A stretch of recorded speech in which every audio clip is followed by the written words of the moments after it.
start to any SkillsUSA function is our emblem ceremony. It serves as a reminder of the ideals of this organization we're founded upon. What better day to celebrate those ideals than today? Joining us from across the Commonwealth to perform our emblem ceremony is the SkillsUSA Virginia State Officer team. So let's please welcome them on stage.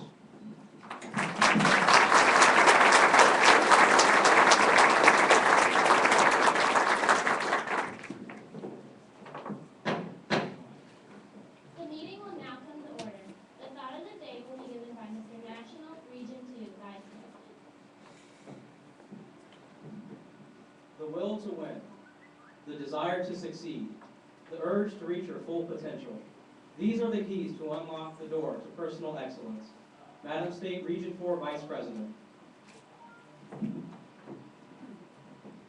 emblem is symbolic of the SkillsUSA organization. You are about to witness the emblem ceremony in which each of the components of our organization will be given and the significance of the colors described. Madam State President. The shield represents patriotism. The shield denotes our belief in democracy, liberty, and the American way of life. Madam State Reporter. The gear represents the industrial society. The gear, symbolic of the industrial society, denotes the interdependence and cooperation of the individual working with labor and management for the betterment of mankind. Mr. National Region 2 Vice President. The torch represents knowledge. The flaming torch reflects the light of knowledge, which dispels the darkness of ignorance. In the light of the torch, progress will be made towards the vocational goals of the individual. Madam State President. The orbital circles represent technology. The circles represent the challenge of modern technology and the need for constant success of modern technology. Madam State Reporter. Vice President. The hands represent the individual. The hands portray a search for knowledge and our desire to acquire a skill.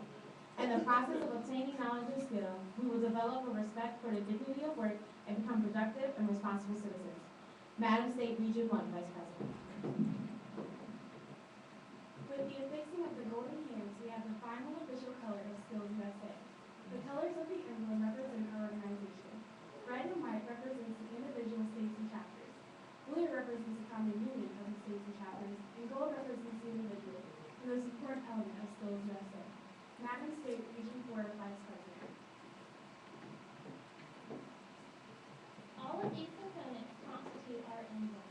Separately, they can be applied to many organizations, but as one unit, they represent the fundamental principles and purposes of our organization. The emblem represents SkillsUSA.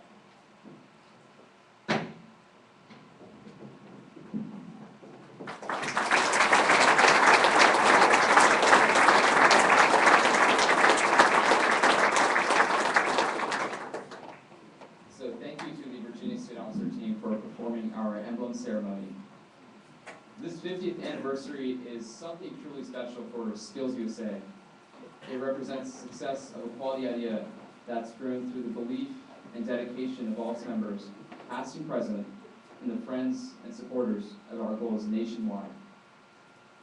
SkillsUSA is a success story not unlike the basic concepts of our own country. Everyone who's ever shared part of our goals and our growth are proud of what we are today and have shaped how we're going to modify and how we're going to influence the future. We began our celebration last June with our 50th conference in Kansas City. This year, we continue that celebration today as we honor all that SkillsUSA stands for. Let's take this moment to reflect on where SkillsUSA was 50 years ago and how far we've come in that time span. We're going to have to wait a bit for the video. Of course, had a technical difficulty. I apologize. We've got a video to show you of SkillsUSA's first 50 years. We're going to entertain with some karaoke in the meantime.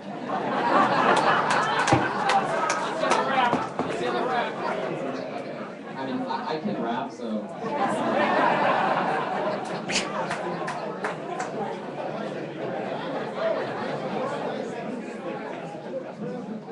Yes, sir.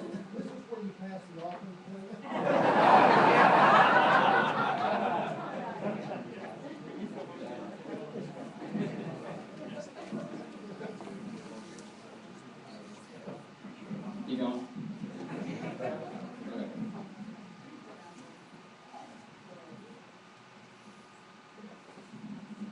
Or you know the order? Yeah. Okay. We'll do. Sorry, guys. And now, please welcome the president of SkillsUSA Board of Directors, Mr. Brent Kingery.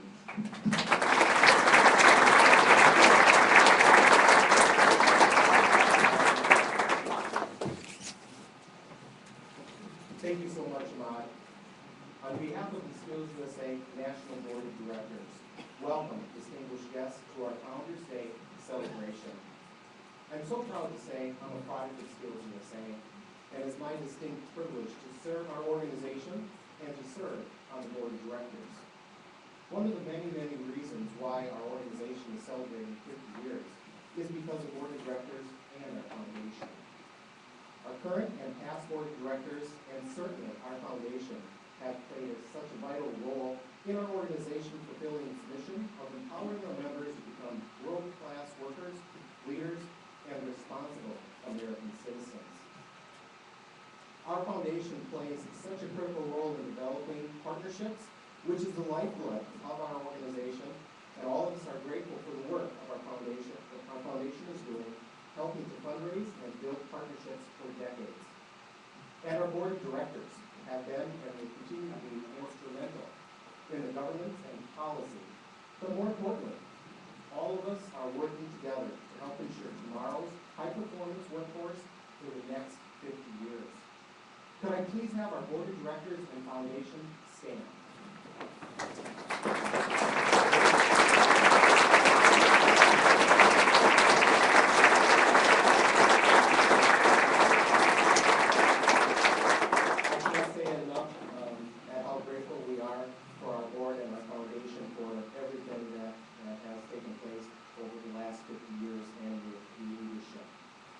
As you know, our organization's motto is preparing for leadership in the world of work.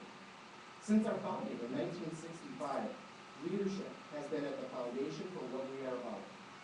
It is certainly easy to identify SkillsUSA with automotive technicians, plumbing, and carpentry.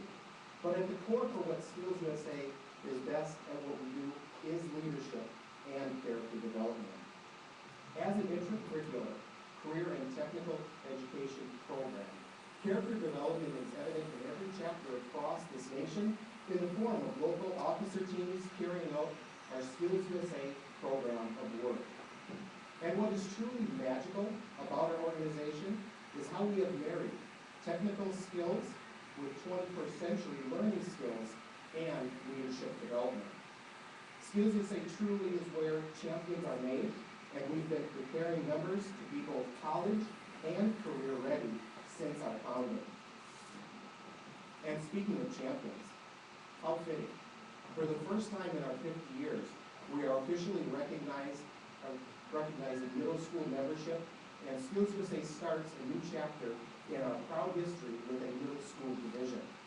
We are proud that we are able to impact more lives at a younger age. And personally, I know, being a former high school welding student in northern Wisconsin, a local high school SkillsUSA chapter president, the impact and direction our organization can have on somebody. I can honestly say to you, the life lessons and leadership that I learned as a student member, I am still drawing on to this day. Simply put, SkillsUSA changes lives. Once again, on behalf of the Board of Directors, thank you for being here as we celebrate our first 50 years, and we look forward to our next 50 years. Thank you.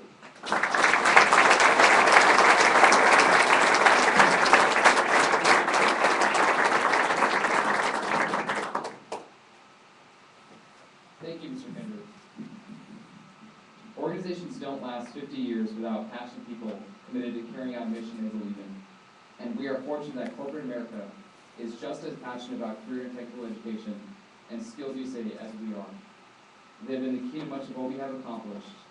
Every goal a student achieves through SkillsUSA, every obstacle overcome, and every dream realized has been made possible in part by the support of thousands of sponsors, including this year's 50th anniversary celebration.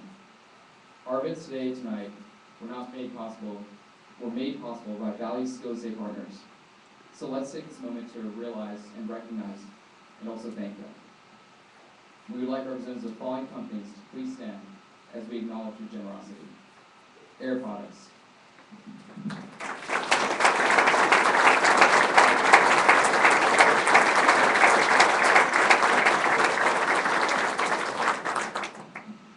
Caterpillar Incorporated.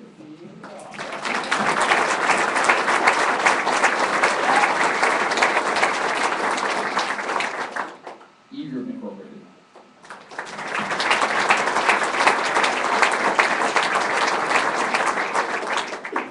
Insurance Auto Auctions Incorporated.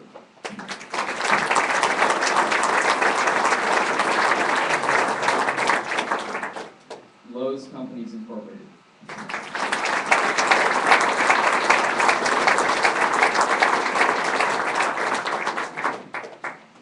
Newell Rubbermaid Irwin Industrial Tools.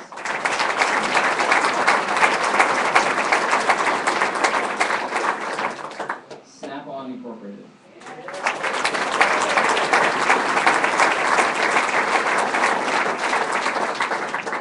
State Farm Insurance Company.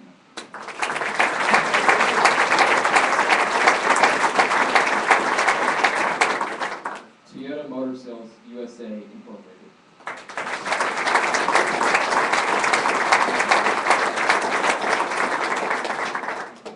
At this time, we would especially like to thank Chris Tesmer and all of our friends at Irwin Industrial Tools for not only contributing to today's events, but also providing special 50th anniversary branded vice grips for everyone here.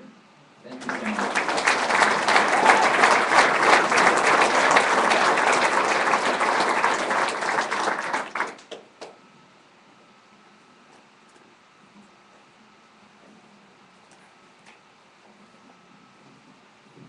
In our ceremonial, there we go. In our ceremonial emblem, the hands represent the individual. And throughout its history, SkillsUSA has served millions of individuals and helped them and their talents to become productive and responsible citizens. SkillsUSA's most important element is the individual, whose lives are forever changed and engaged by the organization. Today, a few of those individuals are with us. Not only were their lives impacted by SkillsUSA, but they were also here to help and shape and mold SkillsUSA to what it is today. This morning, our first guest speaker holds a special appreciation and love for the SkillsUSA going back to day one. Mr. Bill Prince attended Kirkland Technical High School in Tennessee and was a charter member of SkillsUSA known as VICA. He represented Tennessee at the founding meeting of the organization in Nashville in 1965. Later, as a student leader, he served as both a state and national officer. He's a founder and life member of our Alumni Association and was on our national staff for 6 years, serving as National Leadership Specialist and then as Director, Training Government Special Relations. Following a successful career in public service, corporate government relations as a political coordinator for Washington, D.C., serving under Ronald Reagan's staff for his drug policy board, retired in 2000. Please welcome Mr. Bill Prince.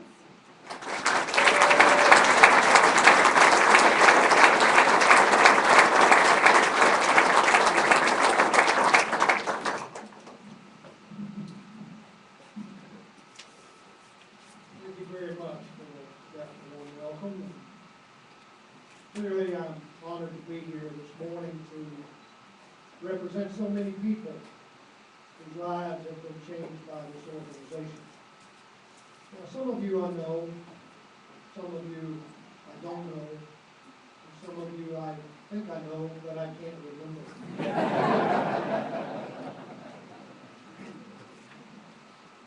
But let me tell you that this is indeed a very special, moving moment for not just me, but a lot of people in this room who've given their heart and soul to this organization. But on a lighter note, I guess regarding my role today, I must confess to feeling a little bit like the late, great actor Richard Burton on the occasion of his second marriage to Elizabeth Taylor Wilding Todd Fisher Burton. Before beginning the honeymoon, he said, "I know what my assignment is. The challenge is to make it interesting."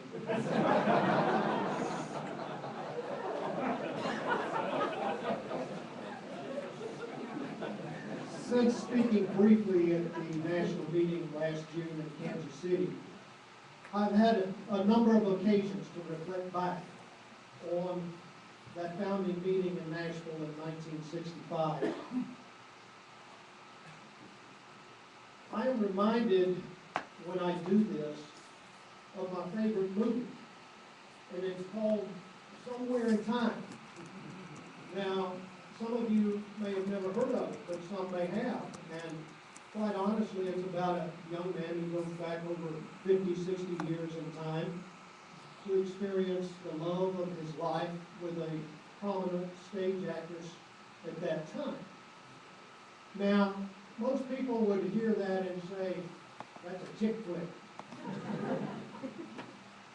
But it had beautiful music, and it had a science fiction flair, because he literally did go back 50, 60 years in time. Now, we know we can't do that today, but I am going to ask you briefly this morning to use your imagination, to go back in time with me. Picture in your mind that it is indeed May 6th, 7, or 8, and you are with me in the Andrew Jackson Hotel, no longer exists, in Nashville, Tennessee. There are no personal computers, no iPads, no cell phones, no video cameras. America is engaged in a police action in a far-off place called Vietnam. Tumultuous times. That week, 40 young men in Berkeley, California burned their draft cards and were arrested. America had just passed a new Civil Rights Act, but race relations were still strained, and there was hope that it would provide better integration of a deeply segregated South. But to help balance that mental image, America's favorite movie was The Sound of Music. The #1 song that month, the Righteous Brothers, You've Lost That Loving Feeling. But there was a hot new singing sensation called the Beatles, who were climbing the charts with their month-old songs, Ticket to Ride and Help. Not far behind is another new hot British band with their new song, Satisfaction. But what was the state of education here? And specifically the state of vocational education in 1965. As I indicated, it was tumultuous times. And particularly, as I've heard Tim Lawrence and myself over a lot of meetings talk about the image of vocational education. Students were considered the cast-off. And as a 16-year-old student growing up in government housing projects in Chattanooga, Tennessee, I couldn't understand the image of going to a technical high school. But I remember my guidance counselor said to me, well, Prince, since you're from the projects, then you're not going to college. So you better go to Kirkland Tech, also no longer exists, and learn a trade. I went home because I was stunned. And I talked to my parents about I couldn't go to college. Why couldn't I go to college? What was a technical high school? And did I even need to go to college to be a success in life? It was my mother who said, remember that David was just a kid when he met Goliath. Joan of Arc was only 17 when she inspired French forces against Great Britain. And Alexander the Great was 19 when he began his conquest of the world. So off I went to this Kirkland Technical High School. And soon after I arrived, I realized that all the students there felt the same as I did. They didn't like the image that society had put on them as vokies. So we realized that this upcoming meeting in Nashville was an opportunity to change the image of vocational education. And it didn't really matter whether you wanted to be a printer or a bricklayer or a cosmetologist or a health occupations professional. What we wanted was employability skills. But before all the contests, we needed an organization that would create an awareness, a need, and a thirst for leadership and character development. And that's what we began with, uncertain as to whether or not what we would create would indeed last. Because at that first meeting, we also talked about the earlier organization, organized in the 1930s, called the Future Craftsmen of America. And that only lasted 3 years. Now, in hindsight, we believe that did not last because of its unawareness or its inability to walk a fine line between labor management, labor and education. So organized labor was particularly important in the discussion of those early meetings. And we wanted to make sure we could walk that fine line to bring all the organizations under one group, to have the cooperation of organized labor and management and education, even outside the realm of vocational and technical education. We wanted to be able to create an organization where every printer, bricklayer, cosmetologist, whatever, to develop those employability skills, which included, in addition to hands-on technical skills, the ability to look a prospective employer in the eye, stand erect, shake their hand, articulate, and express pride in their chosen vocational occupation and in their country. So we stayed focused on those things, hoping that it would all come together. Out of those committee meetings that we had, we knew we had to create a look, a way of catching people's attention and holding it, and then also our first mission statement. So we came together as committees with different assignments, and in the little meeting, which quite honestly was maybe a little bigger, I'm not sure, than this meeting right here. But picture in that mind's eye the little state signs and the different colors of all the students from the different states. Those of us in the Associated T&I clubs of Tennessee, we had burgundy blazers and gray slacks and light blue shirts. Texas had its burnt orange and Carolina had its blue. We needed something else. And out of the committee meetings came the red blazer. And out of the attention getter came an opening and closing ceremony that has been repeated and memorized by millions. And I'm very proud to say that in my assignment that week, I was on a ritual committee. And our job was to help write this opening and closing ceremony that would hold people's attention and make them want to know more about our organization. It didn't matter whether you were talking to an educator or a teenager.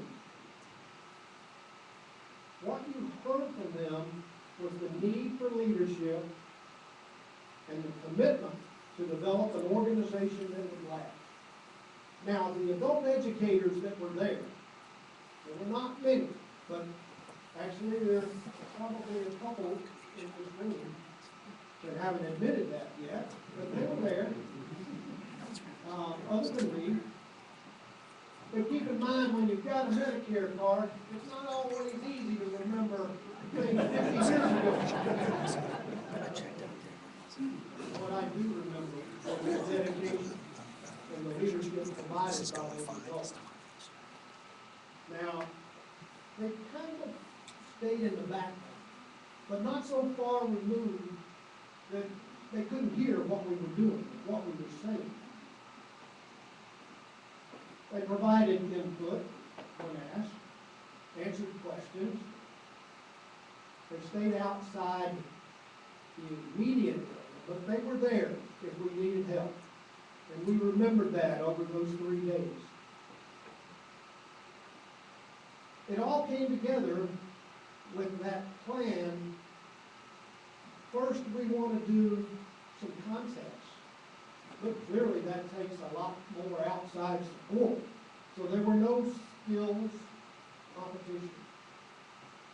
In 1967, we actually did our first contest, which were leadership contests, public speaking, extemporaneous speaking, job interview, those kinds of contests.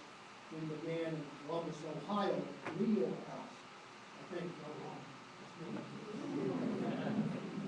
There's a message here I'm worried about.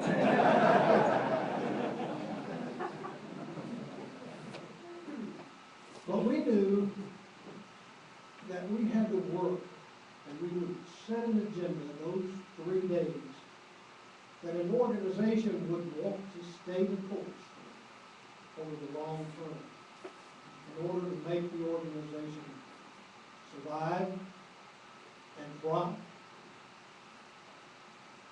But what was really neat about being in that meeting, in addition to the formal things we had as committee meetings, were the outside evening breakout sessions.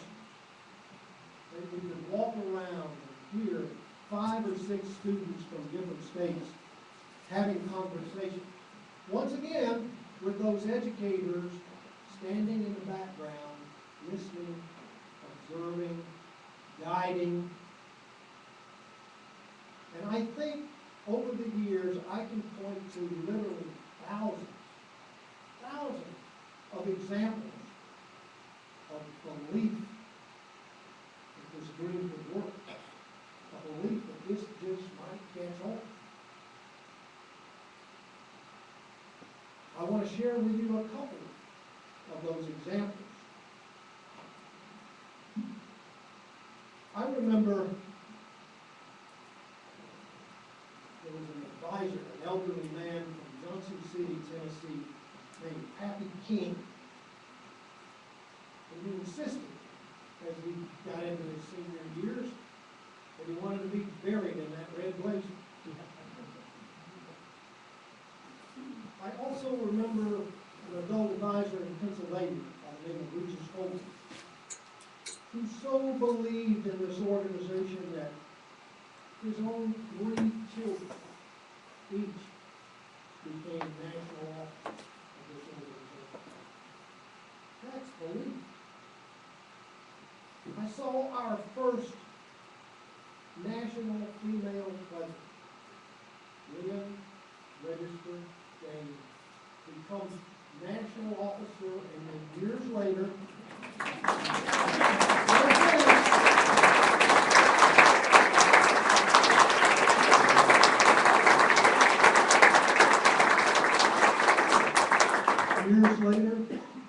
her own daughter became a national officer. I don't know of a lot of organizations that have a mother-daughter team. That's belief in the organization. You've heard about a former welding student from Wisconsin. How about another welding student from West Virginia who went on to take leadership positions in the state of Virginia? Tim Lawrence, who now leads this organization and travels the world speaking and promoting vocational education on the international stage. I remember also the President of the United States standing in front of the General Session at one of our conferences in awe of what he saw. And later in private, he said to me, "That's more red than I've ever seen in my life." 2 years later, the president would ask me to lead a United States delegation to debate the Soviet Union in Vienna, Austria, as we were preparing activities for the International Year of the Geek.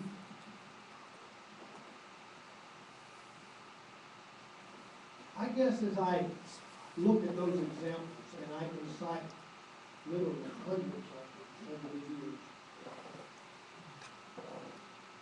we did indeed change the image of vocational education. And you will continue to grow this organization. I'm pleased to hear this morning about middle school. And the fact that we're now starting to reach young people at an earlier age to help them discuss what they want to be in the world of work. Preparing for leadership in the world of work.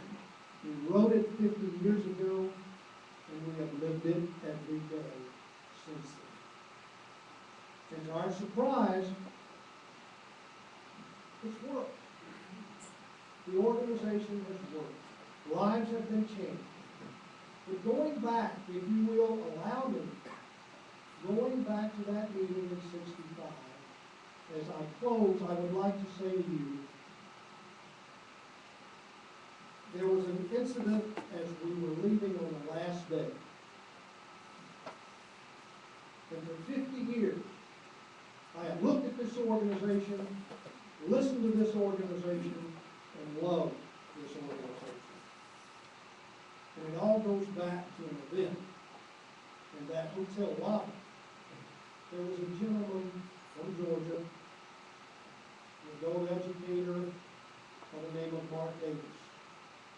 Most of you never heard the name. Some of you may have remembered Mark Davis from Georgia. He was talking to a group of students as we were leaving the hotel to go back home. But what he said to those students, and I overheard it, changed my life. He said, "Not armies, not nations have advanced the human race. But here and there, in the course of the ages, an individual has stood up and cast his or her shadow over the world. You continue this morning to cast your shadow. 11 million people who have been through this organization like myself. Thank you very much. Happy birthday, SkillsUSA. America beams with pride at your success. Thank you.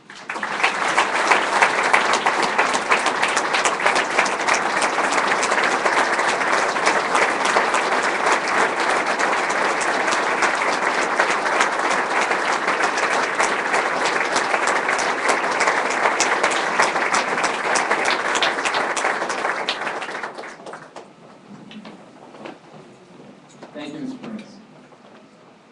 Dedication to professional excellence is an attribute of our next speaker and SkillsUSA share. As a student member at Northeast Metro Technical High School in Massachusetts, she quickly emerged as a leader and was elected as the national high school president for the organization in 1982. But it didn't take long for a successful career in education to begin. In 1983, she began working for Massachusetts Department of Elementary and Secondary Education. And by 1987, she was a senior specialist in Career and Technical Education Division and became the director of SkillsUSA Massachusetts. In 1995, she was elected to the first of 2 consecutive terms as a member of the National Board of Directors of SkillsUSA Incorporated, and in 1998, she became the first woman and former student member to serve as the president of the Board of Directors of SkillsUSA Incorporated. Please welcome the Executive Director of SkillsUSA Massachusetts, Ms. Karen Ward.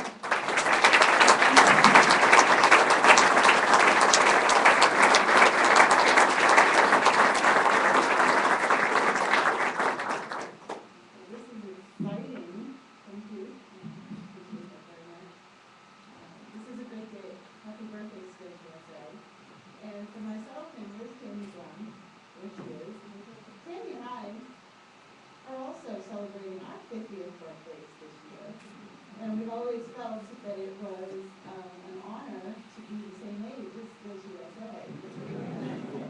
And ironically, Tammy and I were students in SkillsUSA at the same time, at the same national conference. And Tammy, a few years ago, stopped me in the hallway and said, "I have something for you." And she proceeded to produce one of my pieces of campaign material that she had kept all these years. And I thought to myself, oh, not really. And I looked at her and I said, "Did you vote for me?" And the good news was that the answer was that she had. So thank you. Good morning, students. To the students that are here, good morning. Business partners, thank you so much for your support, colleagues, and of course, my good friends. I'd like to express what an honor it is for me to be here and to be part of this celebration in a special way. It isn't often that we're given the opportunity to think about what's impacted our lives, let alone talk about the difference that people or organizations have made in our lives and careers. So this is just such a great opportunity. As was mentioned in my introduction, my name is Karen Ward. Some of you still call me Spelta, my last name is Spelta, and I do serve as the Executive Director of SkillsUSA in Massachusetts. But more specifically, I'm a product of the 1980s, when hair was big and skirts were long, when neckties were skinny and everything was fat with a PH, and that was okay. When go-go's were not boots and the coolest pants were parachutes. Sad as that was. And the boys wore them too. But also, I'm a child of working class parents. My father was a police officer, and my mother was a homemaker and part-time secretary. I was the third of 4 children, brought up in a suburban working class town in north of Boston, in case you can't tell from my accent. But perhaps more importantly to this occasion and indeed to my life's journey, I'm a graduate of career and technical education and a product of SkillsUSA. My SkillsUSA, at that time VICA experience, began in the manner that most students and many students here are probably very familiar with a teacher who insisted that I belong. I have to admit, I wasn't the most eager or willing participant in the first activity that I attended, mostly because it meant wearing a skirt, shoes with heels, and of all things, a red polyester blazer. However, my discomfort with the outfit was quickly eclipsed by my amazement with the student officers who were leading our activities. They were, as all student officers always are, well-spoken, outgoing, professional, and everything I wanted to be at 15 years old. I clearly remember leaving that event thinking a lot about leadership and the opportunities that SkillsUSA and VICA offered to students. For days, I was wondering what qualities do leaders need to exhibit and what accomplishments make them leaders. It was through SkillsUSA that I was inspired and encouraged to embrace the challenging world of student leadership and professional excellence. The first lesson in professional excellence outside my classroom was to be a contestant in an architectural drafting contest, and to my great surprise, managed to win a state bronze medal. I still have that medal. A little messy, but it's there. The next lesson in student leadership was to run for state office, and I did serve as a state vice president, and then I ran for a national office, becoming a national officer and chair of the Joint Executive Council for SkillsUSA. My election election to a national office touched off a series of activities and experiences that have had a profound impact on my life and career and were incomprehensible to my parents. Mostly because they had no frame of reference for such activities. They were working class people, and they never thought about their children aspiring to positions of leadership. And our family do that. As an officer, I, like all officers, learned a lot about myself. I have to admit that my mentor, friend, and the person that I admired the most in the organization, both of them are here. When I became a state officer, I met a woman that I thought I had met by herself. As a 16-year-old, meeting the state director who was young, dynamic, and a terrific public speaker, and a good friend, Diane Blanca, is here.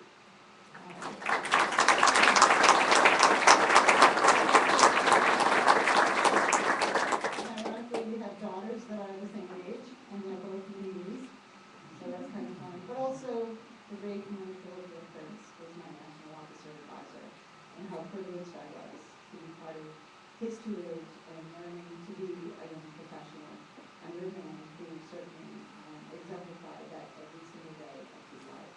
So, to them I owe a great deal of gratitude and grateful.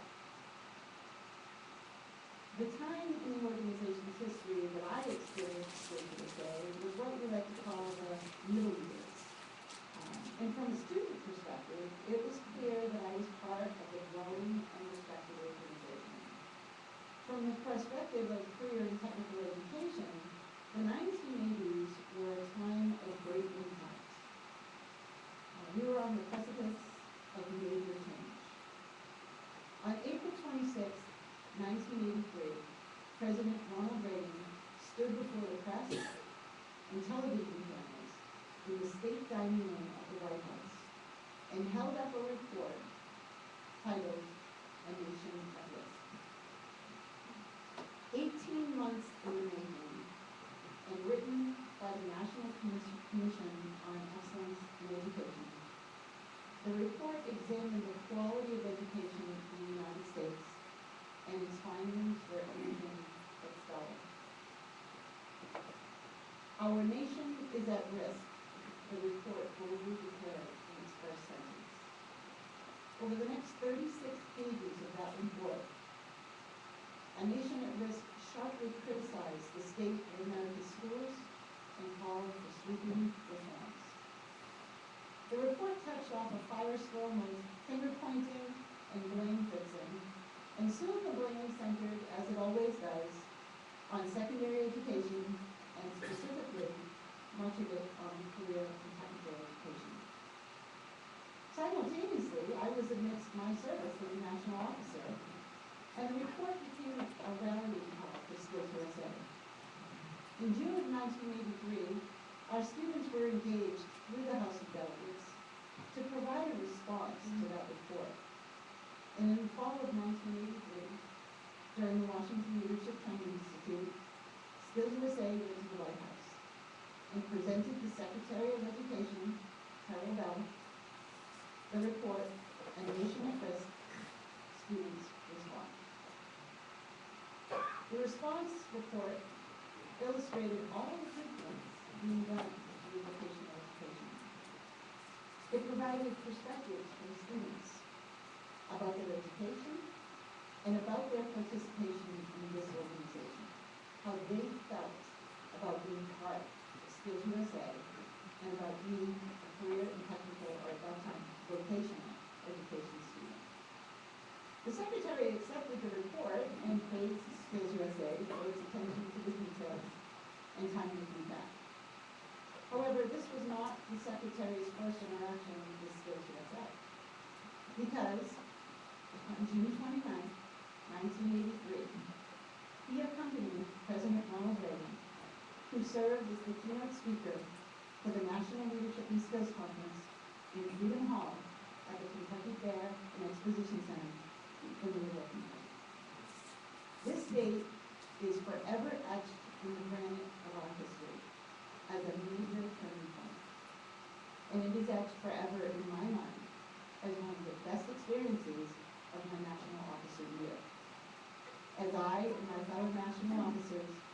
stage with the leader of the free world, the President of the United States.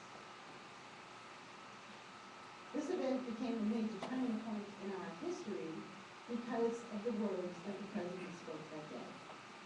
If America intends to compete and win in world markets, we must have at our base a broadly educated workforce trained in the skills of the 21st century. And he continued by saying, "You are and will be at the hub of every bit of progress that we make. So we must be sure that you get the very best training that we can provide. VICA can be a great deal of help as we shape our agenda for excellence in American education." And then referencing that Nation at Risk report, he said, "I understand that some of your voting delegates are serving on a task force to respond to our Education Commission's report. I'm counting on you to evaluate that report in detail and suggest activities for your local chapters. VICA can serve the local communities as a catalyst, increasing awareness for the need for quality vocational technical education." President Reagan's visit to SkillsUSA catapulted our organization into the business of workforce development and set into motion the basis for my life's work. So, how do these things matter to our celebration here today? They matter because through my comments and the comments of Mr. Prince and Mr. Lawrence to follow, we hope for each of you to reflect upon the importance of SkillsUSA and the difference that this organization has been making for the past 50 years. For 50 years, SkillsUSA has been helping students become independent, something that took me a long time to develop. As a high school student ready to enter the workforce, college was not an option. There was no money in my family for children to go to college. We were expected to work. But it was my membership in SkillsUSA which helped me to know what I stood for and how to think independently. SkillsUSA has taught me to seek those people in my life that inspire me, cause me to think, and challenge me. I have learned to surround myself with the very people who need me off balance, wondering, and inspired. For 50 years, SkillsUSA has been helping students develop courage. While I don't consider myself a particularly courageous person, I have, as have countless others, found myself in situations over the years that have required a measure of courage. To me, courage can be summed up by the quote, "Courage is not the absence of fear, it's the realization that something else is far more important." And I imagine that our founders had that thought very clearly in their minds as they founded this organization. SkillsUSA members are not taught to seek out opportunities to demonstrate courage. They are taught simply to decide that at least one thing in their lives is far more important. Oh, and that red blazer that I was so reluctant to wear, I soon found out at my national officer training that the color red was chosen with purpose. It was chosen because it stood out, it was part of their image, and it stood out as a color of courage. In the 1960s, we heard from Mr. Prince, in the time of SkillsUSA's founding, it took courage to pursue vocational training. And sadly, to this day, there are still times when it takes students a lot of courage to admit that they are seeking a career in technical education. And so, the lessons of a courageous life are indeed steeped in our tradition. For 50 years, SkillsUSA has been helping students develop a quality attitude. And simply stated, attitude is everything. It was about changing attitudes that VICA was founded. And during my second term on the National Board of Directors, it was still about changing attitudes, which led us to a name change for our organization. I am very proud to say that I was part of that process. Well thought out and purposeful, the name change has helped us emerge as a leader in workforce development and a solution to the skills gap.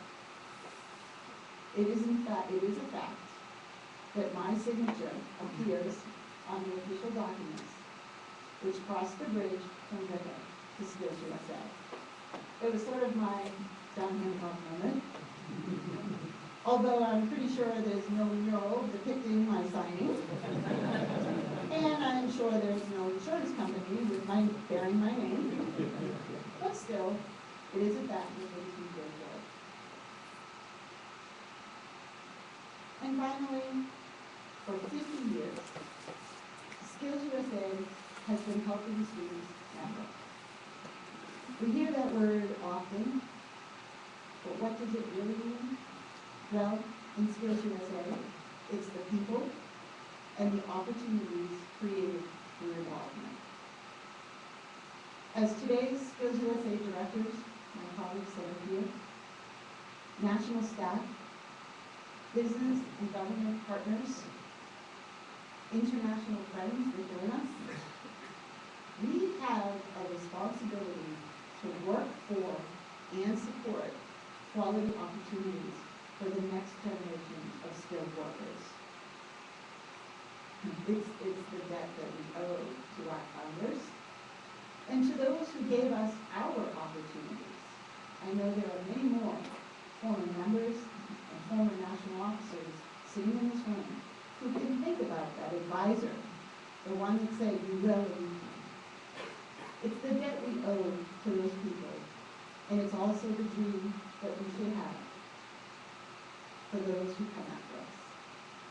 And as you leave this place today, you go back to your jobs, I ask you to take as your motto the words that President Reagan shared from the stage in June of 1983, as he quoted Thomas Wolfe by saying, "To everyone a chance, to all people, regardless of their birth, the right to live, to work, to become whatever their vision can combine them to be." This is the promise for America. And President Reagan concluded his remarks that day in June of 1983, as I will today, by saying, "It is the heart of our economic, education, and jobs programs. It is the reason for the vocational industrial club of America. You have the right to pursue careers of your choice and take pride in the fact that America needs the careers that you've chosen." And so, on behalf of your fellow citizens, I thank you for your dedication to excellence and your volunteer spirit. Your efforts can only lead to a stronger, more highly motivated workforce for the future of America. And to all of you, please remember the 3 words that we in Massachusetts faith encompass our responsibility, and that is to make every student, business partner, parent, community leader that come in contact with this organization to make them feel significant, valued, and included. Thank you so much, and happy birthday, Sue.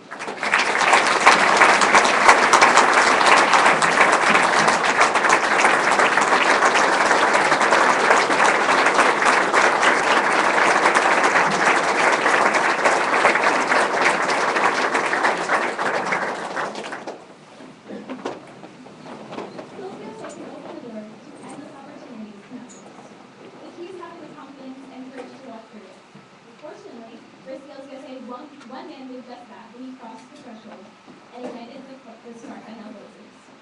He is the living example of how SkillsUSA helps students become leaders and champions our work. He was a member of SkillsUSA at a high school, Mercer County, West Virginia. He became an instructor of SkillsUSA and advisor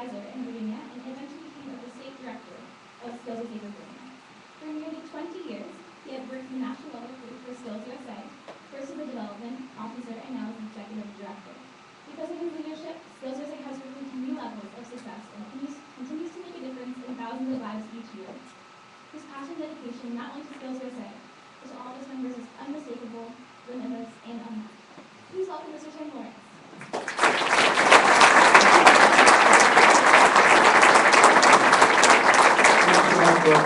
Good afternoon. Thanks so much to all of you who have gathered here today. Welcome home. Welcome to your SkillsUSA home, the SkillsUSA National Leadership Center. This building is one dream fulfilled. Sitting here on this beautiful 91 acres of land with the Kakaka Mountains to the north, the Potomac to the east, it's just one of those dreams, one of the many. And on our 50th birthday, we celebrate those who come before us and all of you here today, because you are SkillsUSA. I know Karen's already answered this question, but who else was born in 1965? After 1965, several, but 65 or before. You know how it feels to be as old as SkillsUSA. But seriously, you've lived at least 50 years and seen history unfold that the organization has experienced since that great day, the final day of that first convention on May the 8th, 1965. You've seen the history of our nation and of our world and of the growth and prosperity of this organization. We proudly call it VICA. We called it SkillsUSA VICA, and now we call it SkillsUSA.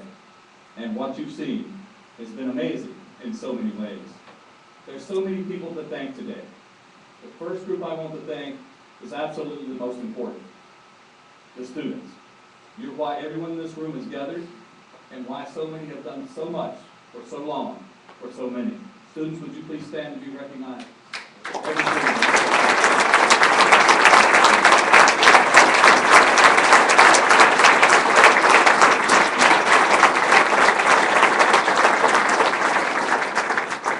And thank you, Bill, and thank you, Karen.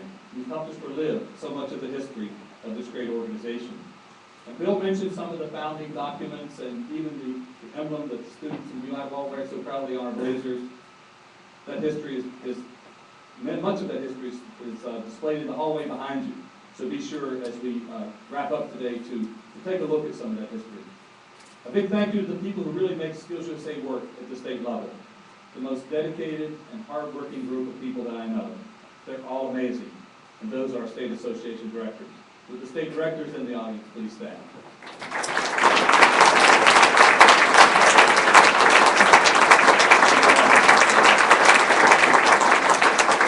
We have 41 state association directors in town. And those who inspire each and every day. Those who brought the millions of students to our door, to our program, and to a better future.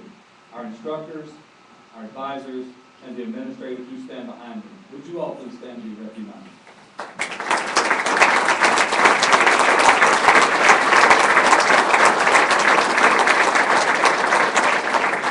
You're truly the inspiration that makes this organization move forward and thrive. No organization survives for 50 years without a little magic. For us, the magic is very obvious. You see, there were other organizations, and Bill mentioned one, the Junior Mechanics Club, the Future Craftsmen of America. But when they were founded, the magic ingredient was not included. But what we immediately integrated into the recipe for VICA and now SkillsUSA has made us very unique and stronger by the day. And that ingredient is the involvement of business, industry, and labor. You are true champions who support our mission and believe in our students. Would all business and labor guests please stand?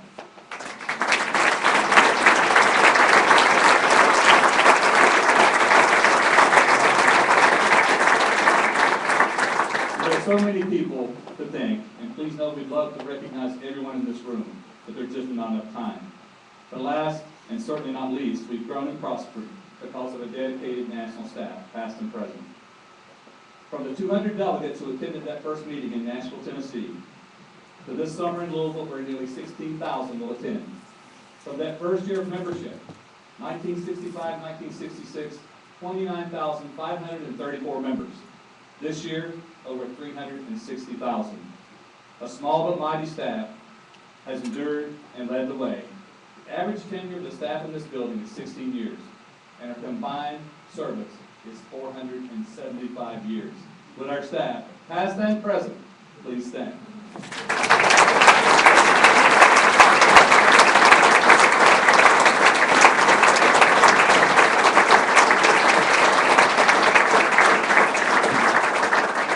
Someone mentioned it, but I'd like to see how many former national officers stand. If you're standing, raise your hand. Thank you for being here with us.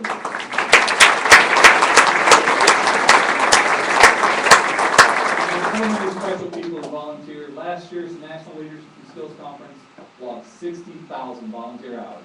And there are volunteers, I know I see a table in the back, volunteers that help us throughout the year. Please stand and be recognized.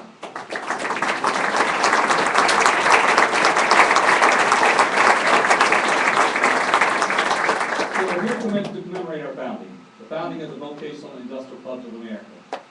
Nearly a half century ago, actually a half century ago exactly on this date, in 1965. We honor those who made that founding possible. We thank them for their vision and their perseverance. We in America have today what they set out to create: a national organization comprising all states and 3 U.S. territories, so students would have a national voice, and as Bill Prince said as a student at that first meeting, to polish the image of vocational youth. You've met our board and foundation. They're so very important to us. Looking back, there was a founding committee, and our very first board of directors that launched this organization in 1965. So I'd like to recognize those states who are here from the states that were with our founding. So I'd like you to stand and remain standing as we recognize them all. But our founding committee was made up of Illinois. Anyone from Illinois, please stand and stay standing. I want to mention too that a lot's been said about the courage and the red blazer. There was a man of courage from Illinois, the very first blazer that he developed as the courage for the organization and as the symbol of the organization is outside on that table. His name was Harry Minor. He was one of our founders from Illinois, so make sure you take a look at that. Tennessee, our birthplace. Texas, Alabama, Ohio, Virginia, Arkansas. Also founding the organization was the U.S. Office of Education, now the Department of Education. Robin, where are you? I know they're here. Please stand. And the AFL-CIO. Those that represent the first board of directors were Virginia, Texas, Ohio, Washington, D.C., Tennessee, and Missouri. So thank you for being from those states who had the vision and the dream to bring us here today. Let's give them a round of applause.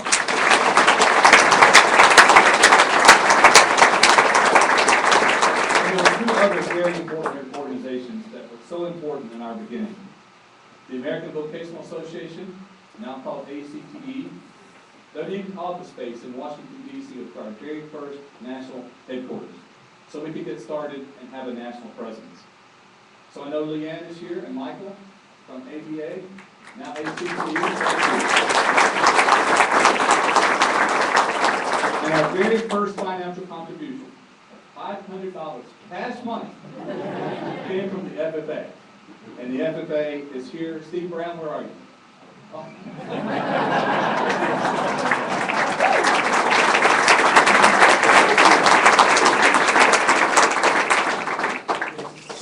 Because the National Pay Organization was one of those first financial supporters of this new budding organization in 1965, the National Pay Board of Directors wants to commend and congratulate SkillsUSA organization with the 50th anniversary and express our heartfelt thanks for the many important contributions made to career and technical education and serving America's youth.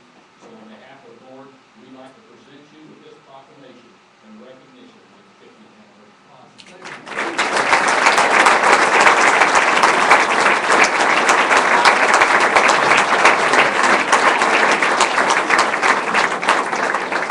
Surprise, thank you. There's way too much history to cover, but I do want to touch on something very special that occurred in 1973. President Richard Nixon declared that VICA would be the sole representative for the United States of America to represent our nation in the International Youth Skill Olympics, now called the World Skills Competition. And we sent our very first team, our very first international team of 9 young skilled Americans to Madrid, Spain to compete in 1975. In 1981, we hosted the world competition in Atlanta, Georgia. And Mr. Harold Lewis was the director of the United States Skill Olympics in this building, and he was also the United States representative who directed the World Skills Competition, the International Youth Skill Olympics. Harold, you're here. Thank you so much.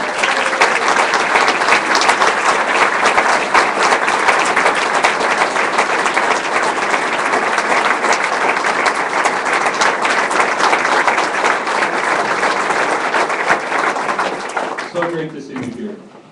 Harold was my mentor. Fast forward to 2015. This August, we'll send our SkillsUSA World Team to Brazil to compete with 72 countries from around the world. And we continue to grow our team and expand our world presence. And we sent our largest team ever to the world level, 20 students, to Germany in 2013. We'll also be hosting the World Skills General Assembly with our friends from Skills Canada in 2016, October, at Niagara Falls. The first time two countries have co-hosted the World General Assembly. One component of our Vision 2020 is to be recognized nationally and internationally as experts in workforce education and employment readiness. I'm pleased to announce today that we have with us the president of World Skills, Mr. Simon Barker. He flew all the way from London, got in at midnight last night to be here for one special reason, to wish SkillsUSA happy birthday. Ladies and gentlemen, please welcome the president of World Skills, Mr. Simon Barker.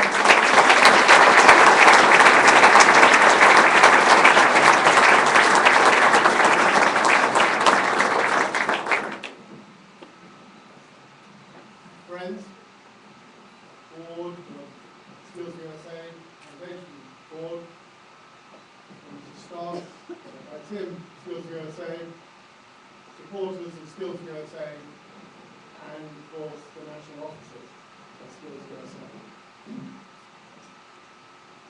I was warned when I was told that I was going to speak that I wouldn't be interpreted.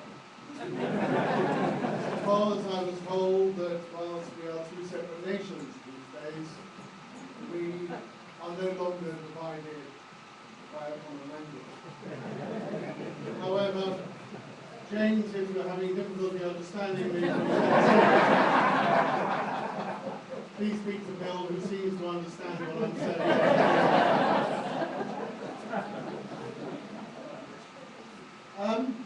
Thank you very much for inviting me to be here, Tim, Brent. I'm delighted that so many people have mentioned something British. Bill started it off by mentioning Richard Burton. I'm a little sorry that he had to come across the Atlantic in order to find all his brides. And he might think he's Welsh rather than British, but I'm going to take some ownership of him. Bill then went on and mentioned two elements of British culture in the Beatles and the Rolling Stones, and in particular the songs that were prevalent at the time, 50 years ago. I think all three of the tunes that he mentioned have a relevance to me and to World Skills. I've been doing this job for coming up to 4 years now. Tim will know, as many of you do, about flying around the United States and around the world. So a ticket to ride seems to be very, very pertinent to today. Also pertinent, of course, is the one called help.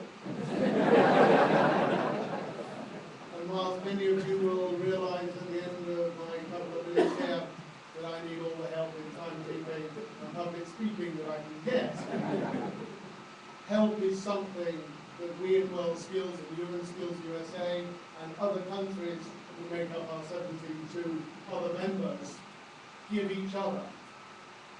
As I go to new countries who are joining, one of the things that I say is that World Skills is not just about competitions. We hold a World Skills competition for 4 days every 2 years. For those of you who are quick with mental arithmetic, you will realize there are another 726 days when we don't compete nation against nation, but we cooperate. And I'm delighted that this organisation that I have the privilege to chair and be president of is actually one that uses help, that Beatles song, as one of its mottos amongst its members.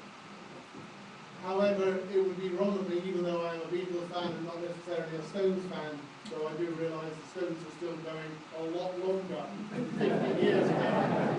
For those of you who have seen them, you'll recognise the wheelchairs, the singing and everything else that shows that our Medicare equivalent with mental health services isn't doing too badly in the United Kingdom, so long as you've got money. But what satisfaction do I get from meeting young people here and at competitions in the United States and around the world? So thank you, Bill, for all of that. I'll forgive you for the Joan of Arc mention. Not one of the most glorious moments of English history, capturing a 17 or 18-year-old girl and then handing her back to the French for them to burn them herself.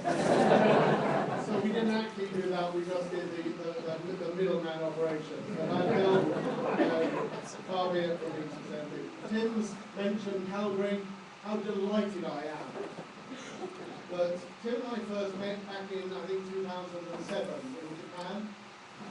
The United States, considering it was the economic powerhouse of the world, was not the largest involved organisation, involved country in world skills. Tim and I made a pact, most of you, about it, the board chairman who was there at the time, you told about this, but we made a deal that if world skills, through Tim, through the boards, through national officers, really got involved in world skills, I would do everything that I could do to support, well before I was president, and I'm delighted that World Skills is coming to the first joint event between two members at Niagara Falls in October 2016. I think it shows an enormous step forward for the United States, and I really do believe that by then our 80 or so member countries will really appreciate coming to the North American continent. So thank you very much for that. It would be wrong of me to finish without mentioning what I really take home from my, I think, 6 or 7 visits to SkillsUSA. And forgive all of those sponsors, members of staff, board members, etc., if I push you to the moment to the back. What I take back and tell to UK Skills, to the board of World Skills and to the general of World Skills, is that the program that you run, which is so unique, the leadership program that is SkillsUSA, is something that every country in the world should be emulating. Since my first visit, I have been entranced by the young people in the Red Roses. I didn't know until now that it was about courage, but I see that now. I didn't realise that it was there for inspiration, to give real membership, real unity, real mutual help to young people setting off on their journey. And let me say, as an outsider here today, I'm delighted I'm almost in the family.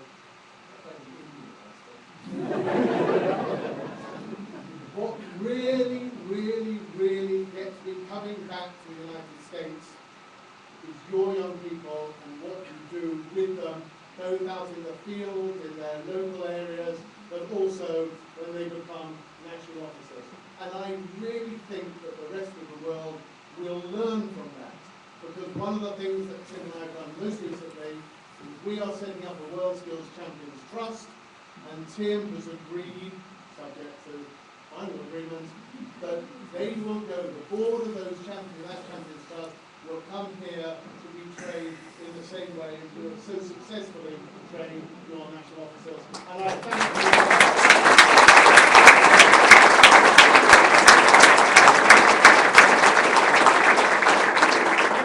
Can I just ask for a little bit of assistance from two of them, Ahmed and Brooke? Would you kindly bring me that square that is over there, facing the way that it is at the moment?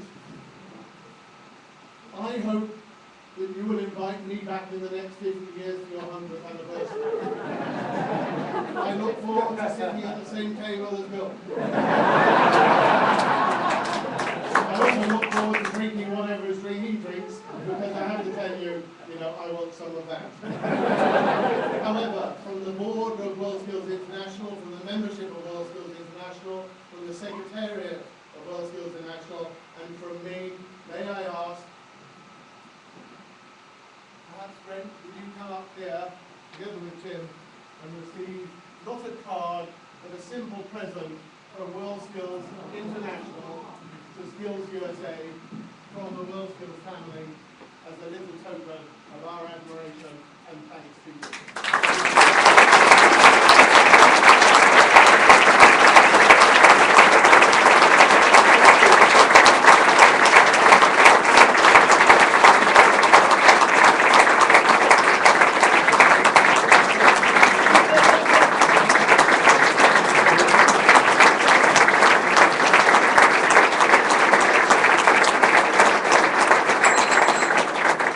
Thank you so much, Simon. Thanks for the beautiful gift. It will hang here at the National Center in honor of the World Skills Organization. I'll speak just a little about some of the things the founders of SkillsUSA have made possible. But I want to begin with the fundamental why. Why have we been successful? What fundamental need did VICA and now SkillsUSA address? As a former teacher myself, and I'm sure I speak for all the other instructors in this room, we have a very special place in the lives of students. We may be the first person to ever say four of the most transforming words in any language, Simon, any language to our students. And those four words are, I believe in you. I believe in you. But it goes beyond that. We also say something just as important. I believe in you, and I believe in what we can do together. The founders saw the need for a national structure and best practices to help teachers deliver that message. It was also combined with the contents all young people need in life. A mentor who becomes our professional member, our teachers, role model, mentor, and friend. Stability. Number two, the membership of this organization is a family to our students and to us. Stability. Affirmation. Those opportunities to grow, to learn, and to lead. A challenge comes from our program of work, the formalized structure for our chapters. And respect. Recognition and respect come through multiple means, like our professional development program and our competitions, the championship. Belief in others makes great things possible. Our creed, and you'll see it upstairs hanging in the predominant space in our office, states the things that we believe since our founding.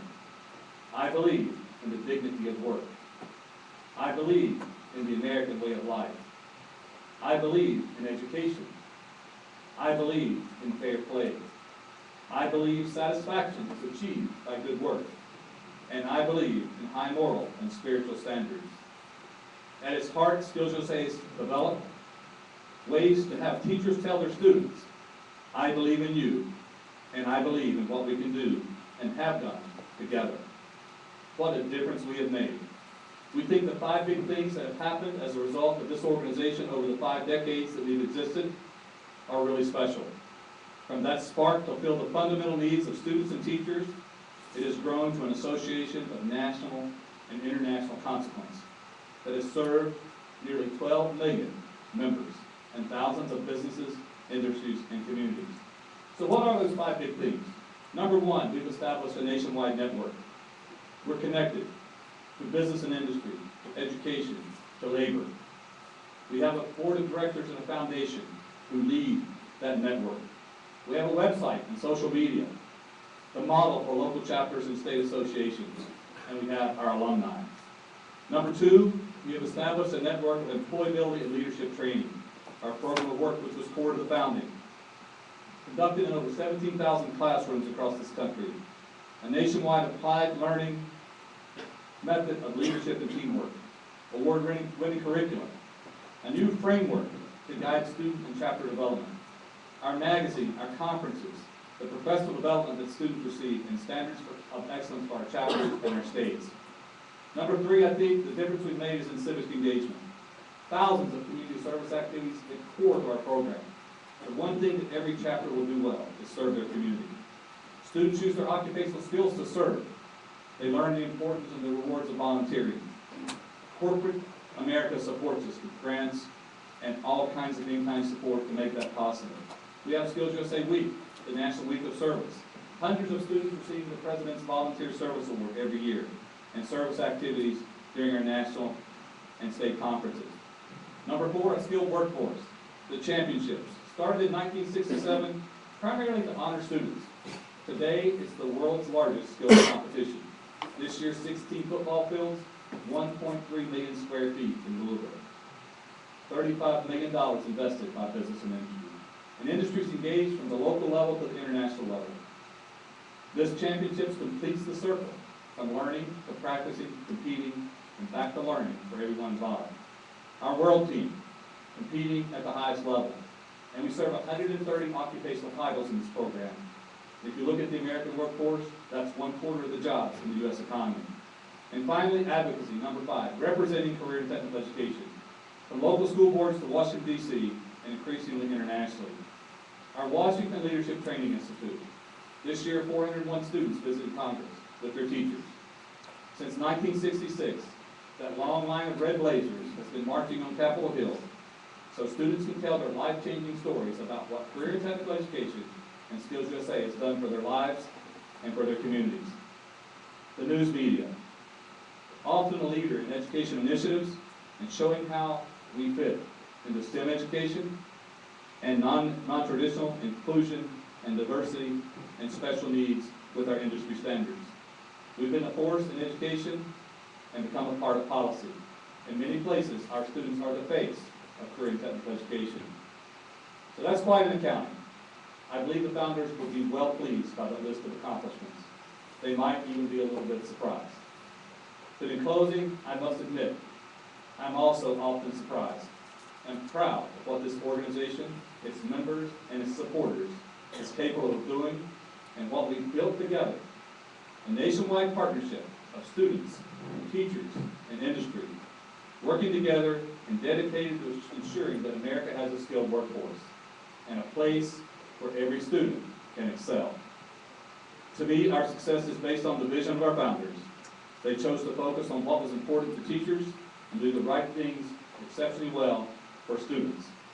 They set in motion the creation of an organization that helps teachers be effective mentors and to provide their students with stability, affirmation, challenges, and respect.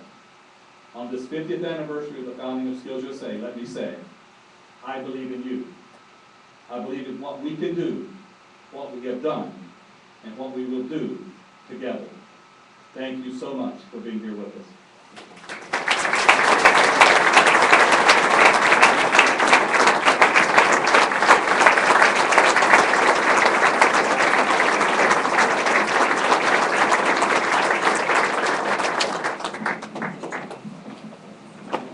Wow, what wonderful testimonies and memories. So thank you to, again, for all of our guests for sharing their experiences and what SkillsUSA means to them. Now, a time capsule is anything that encapsulates a moment in time. They can be as small as a matchbox or as large as a house. Time capsules are collections of important items that are buried or put aside to be opened at some point in the future. In 1990, SkillsUSA created a time capsule to commemorate its 25th anniversary and declared that it be opened on the 50th anniversary. There are many different items that people decide to put in time capsules for the future, and we are about to find out what's in ours. So will Tim Lawrence, Brent Kindred, please come forward and join Brooke at the time capsule.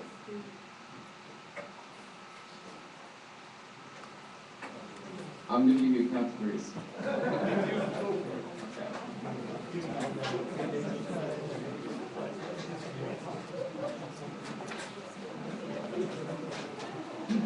Students who built this use tools, we have to use them. Yes.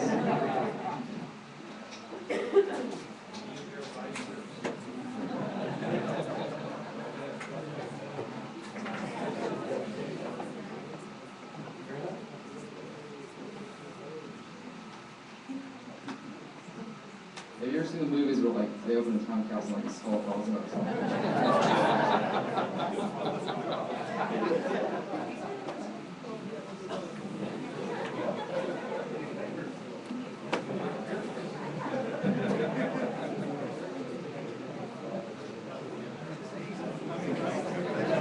Looks like we some students here.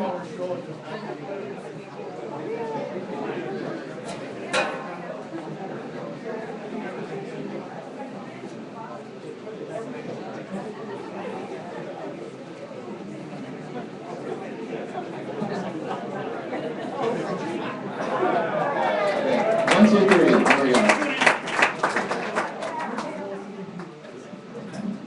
This side's empty. 25th chapter celebration kit, 25th anniversary. Lots of envelopes.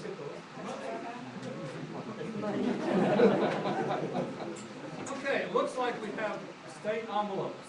So Alabama, come up and open yours. Arizona? Gary. Right here, Gary. California. Florida? Come on, Joey. Illinois. Pass this mic to Don. Kansas. Robin, all right. Texas.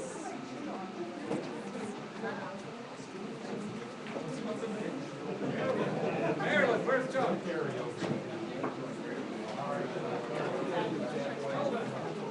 Pennsylvania. All right, Josh. West Virginia. Anyone here from West Virginia? I'll take it. Anyone here from West Virginia? Wisconsin.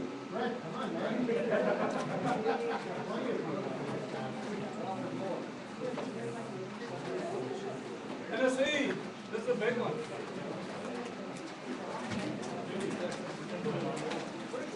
Vermont? Anyone here from Vermont? Yes, Linda's here from Vermont.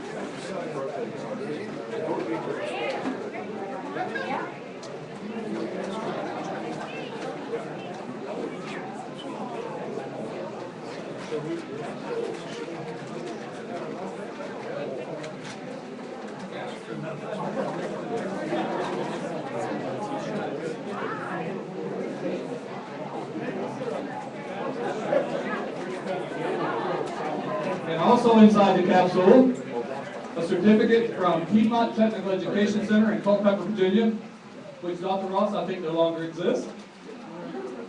Constructed by the following classes: welding, machine shop, automotive, carpentry, and printing. So the students from Piedmont in Virginia constructed the time capsule for us.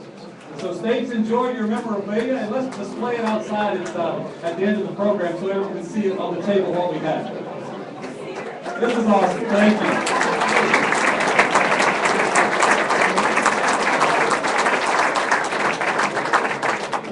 One of the envelopes did not have a state name on it. It's a 25th anniversary commemorative mug.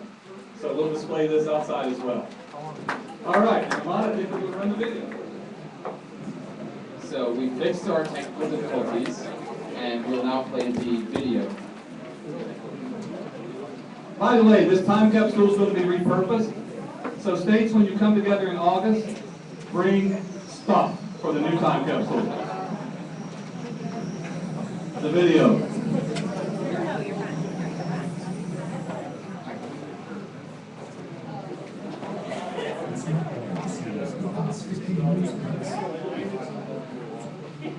It's easy to forget that decades, years, months, days are all made up of moments. What difference does a moment make? For SkillsUSA, the successes of the last 50 years wouldn't have been possible without countless moments, each one vital to the long journey that's brought us to this one. Perhaps the biggest moment for SkillsUSA happened in the middle of the 1960s. America was joining the war in Vietnam. The landmark Civil Rights Act was changing the face of our nation. And four mop tops from Liverpool were changing the face of music. Meanwhile, in 1965, 14 states came together in Nashville, Tennessee, with a common vision: to create a student-led organization that would champion a skilled workforce, that would foster respect for skilled trades, and would develop new generations of world-class workers, leaders, and responsible American citizens. Colors were chosen: Purposes were defined, and VICA, the Vocational Industrial Clubs of America, was born. Ladies and gentlemen, we submit this Constitution to you as a proposed Constitution to the benefit of the students of Vocational Training Industrial Club. All those in favor, let it be known with the upper right hand. The motion carries. In 1967, another profound moment, our first competitive events. With only 54 contestants in 5 leadership contests, it was a small step, but a solid foundation was laid for greater moments yet to come. The 1970s were characterized by even more cultural change. The women's liberation movement, the political scandal of Watergate, what some might call the musical scandal of disco. It was changing too, for the better. And the moment we released our first leadership handbook in 1970, nearly 125,000 members, for the first time, had clear, detailed directives on how to operate their local chapters. In 1972, the national competitions were renamed the United States Skill Olympics. And the 5 competitive events less than 10 years earlier were now 25. 1979 witnessed the moment a 15-year dream was finally realized as a new national headquarters in Leesburg, Virginia, was officially dedicated. All VICA members, welcome to your brand new National Leadership Center.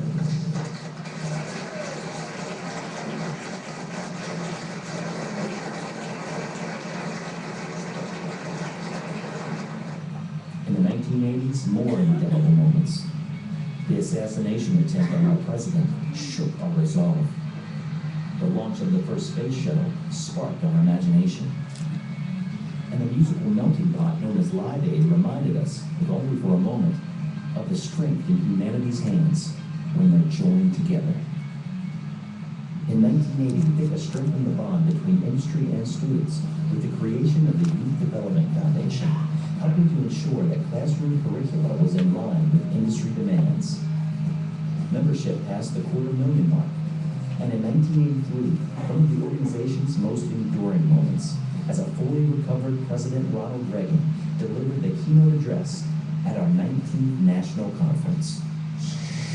You represent this nature's future. You will shape, fit, mold, construct, and program a new century for America. And once you've done that, you'll tune it, alter it, repair it, and nurse it along so that it keeps running smoothly. America has no higher stake than in the quality of your education.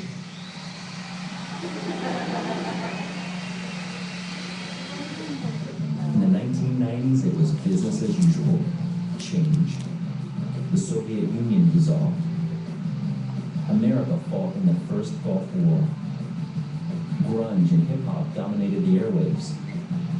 And VICA celebrated a milestone, its first 25 years. The United States Skill Olympics officially changed its name to the SkillsUSA Championships. The professional development program, designed over years with input from our members and partners, was officially released and has since helped thousands of students develop their all-important employability and life skills. In 1996, the moment our first website was launched, instantly connected us to more than 275,000 members and the world. In 1999, on the edge of a new century, we unveiled a new name as VICA became SkillsUSA VICA. And as we neared our 35th anniversary, another political leader offered his admiration for our work. For 35 years, VICA has done a marvelous job in preparing young people for the workplace. And what VICA is doing is so related to what we're trying to do with America's Promise, the Alliance for Youth, to bring into the lives of our young people the resources they need to be successful. When the 2000s dawned, fears of a Y2K nightmare were proven unfounded, while the shocking reality of the 9/11 attack in 2001 felt like it was a nightmare. But America showed its resolve, and leading the efforts to rebuild and restore were some of the very groups of skilled professionals that SkillsUSA has always championed, that America has always depended on. In 2002, the organization amped up communication to its members with the launch of SkillsUSA Champions magazine. And in 2004, SkillsUSA VICA became, officially and simply, SkillsUSA. Over the last decade, change, as it always does, showed itself to be the one constant that can always be counted on, perhaps best highlighted by the election of America's first African-American president in 2008, Barack Obama. SkillsUSA has experienced more than its share of firsts over the last few years, too. We crossed the 300,000 member threshold in 2008, and today we stand at more than 360,000 members, the most in our history. More industry partners than ever are joining and supporting the cause, helping our students affect real lasting change in their lives and their communities. Community service efforts are blossoming in chapters across the country. In fact, a large-scale community service project has been an annual component of our national conference for more than a decade. And I think it's a wonderful thing that the mothers and fathers tell these children that they have got to help somebody. So this helping me, seeing I'm old. I can drag these bags like y'all, but I appreciate y'all coming here and doing for me. I appreciate these kids could be so sweating or having fun, but they working. Each successive SkillsUSA National Conference continues to break the records of its predecessor, and the 2015 National Conference will be no exception. With more than 10,000 official registrants and more than 16,000 in total attendance, those 200 attendees from 1965 can beam with pride at a vision that's been more than realized. Those 54 contestants in 5 events in 1967 can watch in awe at a now record 6,000 plus competitors in 100 skilled and leadership events, covering more than 1 million square feet of competition space. Yes, a lot has changed in 50 years. But some things will never change. I believe in the dignity of work. I believe in the American way of life. I believe in education. I believe in fair play. I believe satisfaction is achieved by good work. I believe in high moral and spiritual standards. The principles on which this organization was built remain as strong as they were on the day of its founding. And the need for this organization, that has only grown stronger. Now, more than ever, industry needs the kinds of workers and leaders SkillsUSA is producing. Now, more than ever, the public at large needs to understand the value of career and technical education as another viable pathway to a rewarding, successful career and life. Now, more than ever, SkillsUSA is poised to lead, to help fill gaps, change minds, and improve even more lives. SkillsUSA is on the front line. They're the connective tissue in between the opportunities that exist and the hopes that a lot of parents and kids have for their own future. They're making a real difference every single day, day in and day out. They're actually moving the needle in a way that nobody else is. It's pretty cool. SkillsUSA means a lot to me. It's like a home, it's a family, it's something that, it's an organization that brings a bunch of different people together. They're preparing us with the job skills that we need and the leadership skills that we need to be successful. Before SkillsUSA, I could say I was a completely different person. I learned so much about myself in SkillsUSA, and I learned how much more I could do if only I believed in myself. SkillsUSA is a great opportunity for anybody in any career field to be able to succeed in life. This is an irreplaceable experience, and a lot of moments were made that I will never forget in my life. Without SkillsUSA, I wouldn't be the young man that I am today. Countless moments, some big, some small, all leading to this one, as we celebrate 50 years of champions at work. Never underestimate the power of a moment. Our collective moments have brought us here, and the moments to come, starting right now, will begin writing the next chapter in a great legacy that's ready to charge into the next 50 years. Our legacy, your legacy, a legacy of champions, the proud, enduring legacy of Skills USA.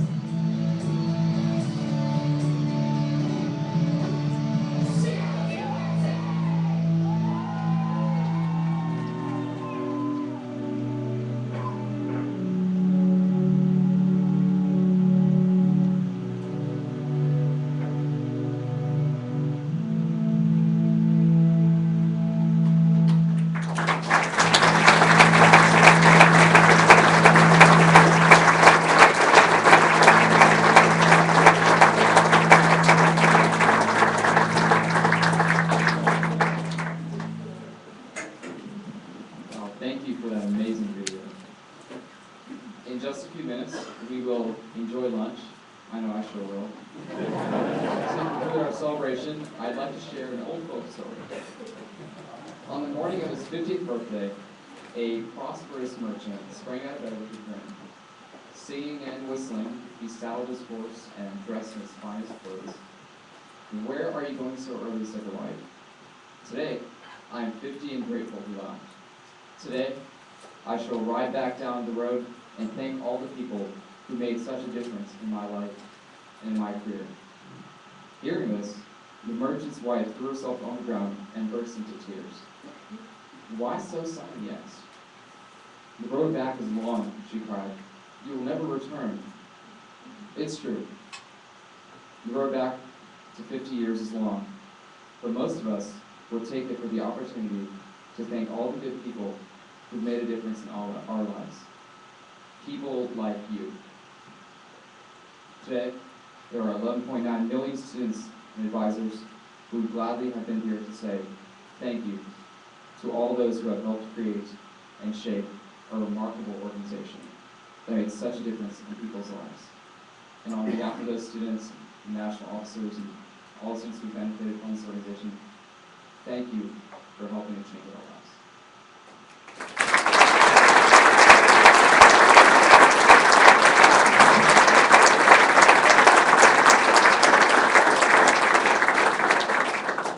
Now, this concludes our formal program.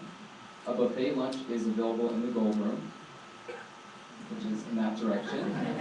As you dine, please feel free to visit each other, look around, or possibly even talk to me. And remember, this evening's gala at the Grove Vineyards begins at 6 p.m., so buses will depart the hotel at about 5 p.m. for the event. So don't miss that. I, unfortunately, won't be there, but this Founders Day celebration stands in recess.